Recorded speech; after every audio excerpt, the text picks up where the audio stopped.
వీక్షకులందరికీ నమస్కారం. చాలామంది నన్ను అడిగేటువంటి ప్రశ్నల్లో ఈ ప్రశ్న కూడా ఒకటి. శరీరం అంటే భగవంతుడు మనకి దేహాన్ని ఇచ్చాడు, బుద్ధినిచ్చాడు, అలాగే జీవాత్మనిచ్చాడు. ఈ మూడు కూడా భగవంతుడు మనకి ఇచ్చినటువంటి అంశాలు. అయితే శరీరాన్ని ఇచ్చినటువంటి భగవంతుడు ఆ శరీరం అసలు అందంగా ఉండాలి, లేదా అందమైనటువంటి శరీరాకృతి ఉండాలి అంటే అసలు ఎవరికి సాధ్యమవుతుందండి? అందంగా ఉండడం అన్నది నిజంగా భగవంతుడిచ్చినటువంటి అదృష్టమే కదా. అంటే ఈ శరీరం అనేటువంటిది, దేహం మనం కొంతకాలం ఉండడానికి భగవంతుడి ఈ భూమి మీదకి పంపినటువంటి ఒక సముద్రంలో మనం ప్రయాణం చేయడానికి ఒక నావ లాంటిది.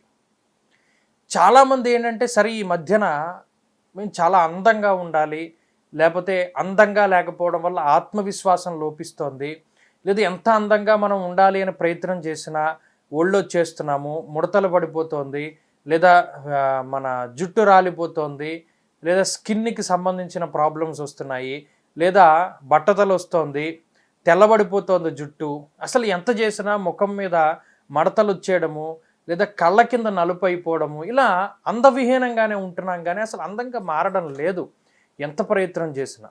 కొంతమంది అసలు ఇవి ఏమి చేయరు, వాళ్ళు చాలా అందంగా ఉంటారు, చూడడానికి చాలా న్యాచురల్గా వాళ్ళు చాలా అందంగా ఉంటారు. వాళ్ళ మాట కానీ వాళ్ళ శరీర అవయవాలు కానీ ఇవన్నీ కూడా చాలా అందంగా పొందిగ్గా భగవంతుడు వీళ్ళని ఏమైనా చెక్కాడా అన్నట్టుగా ఉంటారు. ఆడవాళ్ళు కానీ మగవాళ్ళు కానీ ఎవరైనా సరే.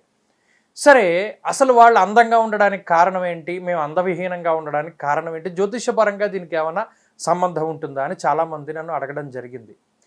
ఖచ్చితంగా ఉంటుంది. ఉదాహరణకి జ్యోతిష్ శాస్త్రంలో మనకు ఒక శ్లోకం చెప్పారు. దైత్యాచార్యగతే లగ్నే సుద్రూపం సత్సభా ప్రియ కావ్య సంగీతవేత్తాచ నారీణాం ప్రీతివర్ధనం. లగ్నము అనేటువంటిది చాలా ప్రాధాన్యమైనటువంటిది.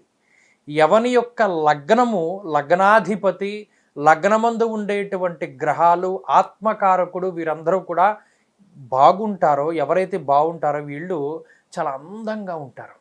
ఇప్పుడు నేను చెప్పినటువంటి శ్లోకం శుక్రాచార్యులు దైత్యాచార్య గతే లగ్నే సుద్రూపం సత్సభాప్రియ. దైత్యాచార్యుడు అంటే శుక్రుడు. ఒకవేళ ఎవరైనా వృషభ లగ్నంలో పుట్టి ఆ లగ్నమందు శుక్రుడు ఉండగా పుడితే వాళ్ళు చాలా అందంగా ఉంటారని చెప్పారు. దైత్యాచార్య గతే లగ్నే సుద్రూపం సత్సభాప్రియ కావ్య సంగీతవేత్తాచ నారీణాం ప్రీతివర్ధనం. అసలు వాళ్ళని ఇష్టపడనటువంటి వాళ్ళే ఎవరు ఉండరట. ప్రతి వాళ్ళని వాళ్ళు ఆకర్షిస్తూ ఉంటారట. వాళ్ళలో ఒక రకమైనటువంటి ఆకర్షణ శక్తి ఉంటుందన్నారు. అలాగే లగ్నాధిపతి మరి తనుస్థానాధిపకేంద్రే లాభే కోణగతేది త్యాగవాన్ ధనవాన్ భోగి నృపపూజ్యో ప్రకాశక శుభదృష్టియుతే లగ్నే లగ్నేసే శుభ సంయుతే చంద్రేచ సబలే తస్య తను సౌఖ్యం వినిర్దిశేత్. దేహాధిప పాపాయుత షష్ఠాష్ట వ్యయభావగ తను సౌఖ్యం విహీనస్య తత్ర జాతో న సంశయ. ఇవన్నీ కూడా లగ్నాధారితంగా చెప్పినటువంటి శ్లోకాలు. కొంతమందికి లగ్నంలో శని ఉన్నారు. సరే వాళ్ళది ఏ లగ్నమైనా కానివ్వండి. ఉదాహరణకు అదృష్టార్థో రోగి మదనవసగోత్యంత మలిన. మలినము అంటే అక్కడ ఏమైంది, ఛాయ పడిపోయింది, నల్లగా అయిపోతారని. అలాగే కొంతమందికి బుధుడు ఉంటారు లగ్నంలో. శాంతో వినీత సుతరాముదారో నరస్పదా భారపరోతి ధీర విద్యాన్ కళాజ్ఞా విపులాం పీతస్య సీతాంశుమానో జననే తనుస్తే. సీతాంశుమానో చంద్రుడు పుత్రుడు ఆయన. ఇలా సౌమ్యమైనటువంటి గ్రహాలు, శుభగ్రహాలు, లగ్నాధిపతులు, చంద్రలగ్నంలో ఉండేటువంటి గ్రహాలు, లగ్నానికి ఉండేటువంటి వీక్షణలు, ఇవి ఎప్పుడైతే శుభంగా ఉంటాయో, లగ్నము అనగా తనుస్థానము, అందుకనే తనుస్థానాధిపకేంద్రి అని మొదలు పెడతారు తన్వాది ద్వాదశ భావాల్లో శ్లోకం. ఈ తనుస్థానంలో ఎప్పుడైతే శుభగ్రహాలు అంటే ఉదాహరణకి కొంతమందికి అంటే మహానుభావులు కొంతమంది పుడతారు కదండి, అందంగా ఉంటారు వాళ్ళు. వాళ్ళు గురుడు లగ్నంలో ఉండగా పుడతారు.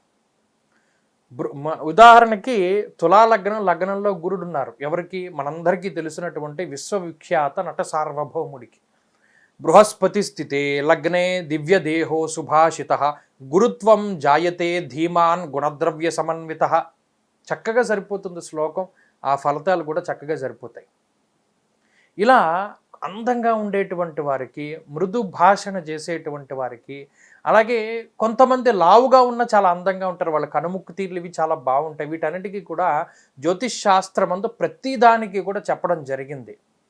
కర్కాటక లగ్నమై లగ్నమందు గురుచంద్రులు ఉండగా పుడతారు మహానుభావులు, వాళ్ళు అసలు ఎంత శరీరాకృతో దృఢమైనటువంటి శరీరాకృతి ఉంటుంది. మరలా అదే విధంగా క్రూరమైన గ్రహాలు ఉంటాయి. అంటే మేషలగ్నం, లగ్నంలో కుజుడు ఉండగా పుడతారు కొంతమంది. ఇలా ఒక్కొక్క రకంగా ఆ లగ్నము, ఆ స్థానస్థిత గ్రహాలు, ఆ లగ్నాధిపతి ఉండేటువంటి నక్షత్రాలు, అంశలో ఉండేటువంటి విధానము, వీటి బట్టి అంటే టెక్నికల్గా మనం మాట్లాడుకుంటూ వెళ్తే వీటన్నిటి బట్టి కూడా శరీర సౌష్ఠవం ప్రధానంగా చాలామందికి ఒక దివ్య దేహం, వజ్రపు దేహం ఉంటుంది. ఒక్కొక్కళ్ళకి వాళ్ళు పాలిపోయినట్టు ఉంటారు, అంటే బాధగా పీలగా ఉంటారు. ఒక్కొక్కళ్ళు ఎంత తిన్నా ఒళ్ళు రాదు వాడికి, వాడు తింటూనే ఉంటాడు, వాడు తింటాడు పడుకుంటాడు, తింటాడు పడుకుంటాడు, ఒళ్ళే రాదు. ఒక్కొక్కడు అసలు పాపం ఏమి తిండో, ఇంత తిన్నా వాడికి ఇంత ఒళ్ళు వచ్చేస్తుంది. మరి వీటన్నిటికీ ఏదండి కారణం అంటే ఖచ్చితంగా ఈ గ్రహస్థితే కారణం. ఎప్పుడైతే లగ్నంలో ఉండేటువంటి గ్రహాలు, లగ్నాధారితంగా ఉండేటువంటి కారక సంజ్ఞ కలిగి ఉన్నటువంటి గ్రహాలు ఇవన్నీ ఉంటాయో, దగ్ధరాశి స్థిత గ్రహాలు, లేకపోతే ఈ గ్రహం పీడితావస్థలో ఉందా, స్వస్థావస్థ, ముదితావస్థ, లేకపోతే ఖిలావస్థ, భీతావస్థ, ఏ అవస్థలో ఉంది, ఏ చేష్టాబలం ఉందా, కాలబలం ఉందా, దృగ్బలం ఉందా, ఇలా మనం లోతుగా పరిశీలన చేస్తే కొంతమంది పొడుగ్గా ఉంటారు, కొంతమంది పొట్టిగా ఉంటారు, కొంతమంది లావుగా ఉంటారు, బక్కగా ఉంటారు, రకరకాలుగా ఉంటారు. వీటన్నిటికీ కూడా ఈ గ్రహస్థితే కారణం. ఖచ్చితంగా జ్యోతిష్యంలో ఆ నిరూపణ ఉన్నది. కాబట్టి అందంగా పుట్టడం అన్నది అది భగవంతుడు మనకిచ్చేటువంటి వరం. ఈ పుట్టకపోవడం అన్నది అది శాపం అని చెప్పను. ఎందుకంటే మనకు ఉండేటువంటి కర్మ ఫలితం ఆధారంగానే కదా జాతకం ఉండేది, దాన్ని బట్టే కదా గ్రహాలు ఉండేవి, దాన్ని బట్టే మనం నడుస్తున్నాం. ఏదో ఒక సినిమాలో చెప్పినట్టు మనం చెయ్యబోయేటువంటి ప్రతి పని ఆల్రెడీ ఇది అంతా కూడా ఆల్రెడీ రాసేసి ఉంటుంది. వీడు ఫలానా సమయంలో, ఫలానా సంవత్సరంలో ఫలానా నిర్ణయం తీసుకోవాలనేది భగవంతుడు ముందుగా ఒక స్క్రిప్ట్ రాసేసి ఉంచుతాడు. మన ఆ టైంకి అలాగే ప్రవర్తిస్తాం. కాబట్టి ఇదంతా జాతకంలో ఉంటుంది. ఖచ్చితంగా జ్యోతిష్యం తెలుసుకునేటువంటి వారికి చాలా ఉత్సాహంగా ముందుకు తీసుకెళ్తూ ఉంటుంది. ఇందులో లోతైనటువంటి విజ్ఞానం చక్కగా అందరికీ కూడా ఉపయోగపడుతూ ఉంటుంది. స్వస్తి.